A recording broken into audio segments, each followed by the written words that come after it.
إلى أن فوجئنا بشخص، بشاب من شباب الحسيمة، توجه إلي شخصيا يقول بأن هناك شخص التحق بهذه القاعة 20 فبراير هي التي أطلقت سراحه من السجن، و20 فبراير فعلت له، وثم عندما خرج من السجن نعتهم بالزنادقة وبالكفرة وإلى غير ذلك.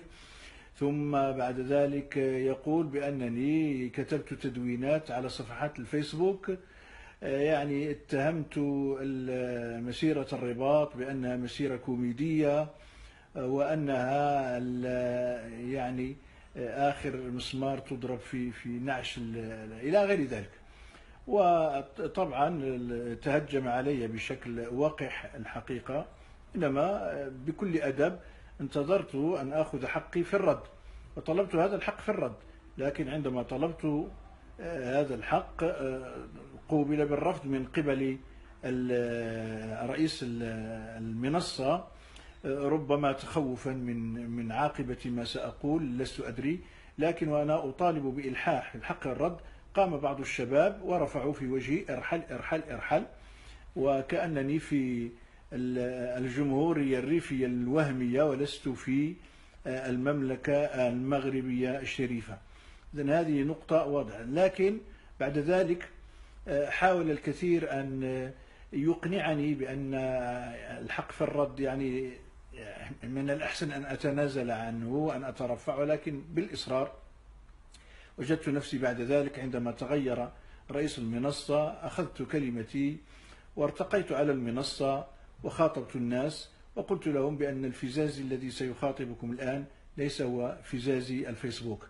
فزاز الفيسبوك مزور، كل تلك التدوينات مزورة، وحلفت بالأيمان المغلظة أنه ليس لي حرف واحد في ذلك الذي نشر إطلاقا واتفاقا، ليست لي علاقة بذلك أبدا. ولكن أعربت عن رأيي بخصوص حرك الريف، وأؤيد المطالب الاجتماعية، وأؤيد حق أهل الريف وحق كل منطقة في المغرب أن تطالب بحقها في الإصلاح، في المساجد، في المدارس، في المصانع، في المعامل إلى غير ذلك. هذا من حقهم، لكن ليس من حق أحد أن يركب هذا الحراك الريفي وأن يسمعنا أصوات النزعات الجاهلية العرقية العنصرية التي تدعو إلى الانفصال. الريف المغربي لن ينفصل أبدا عن المملكة المغربية.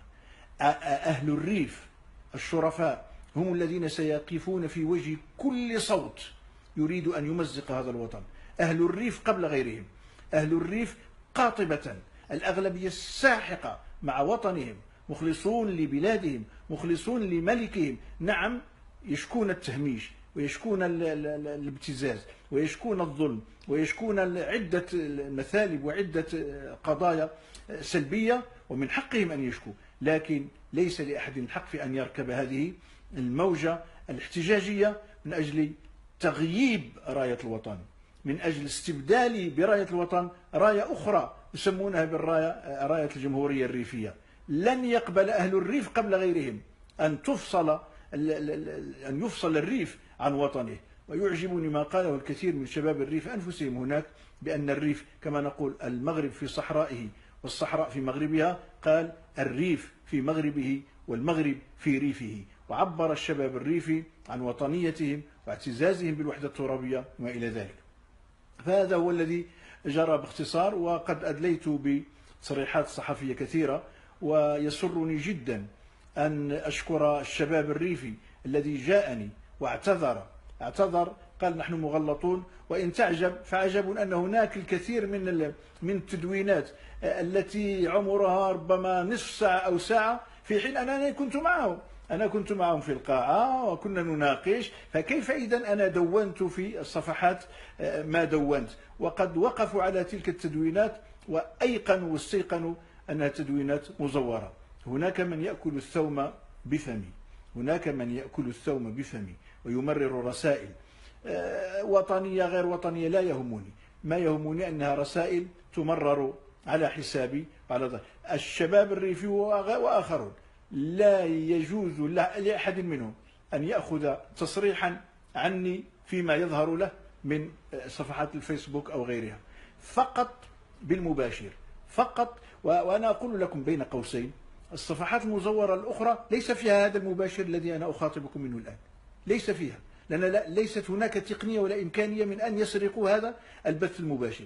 إذا أنا أبث الآن مباشرة في صفحتي الحقيقية، والصفحات الأخرى المزورة هي مكتوفة الأيدي وعاطلة وعاجزة تماما عن مسايرة هذا، ومن ثم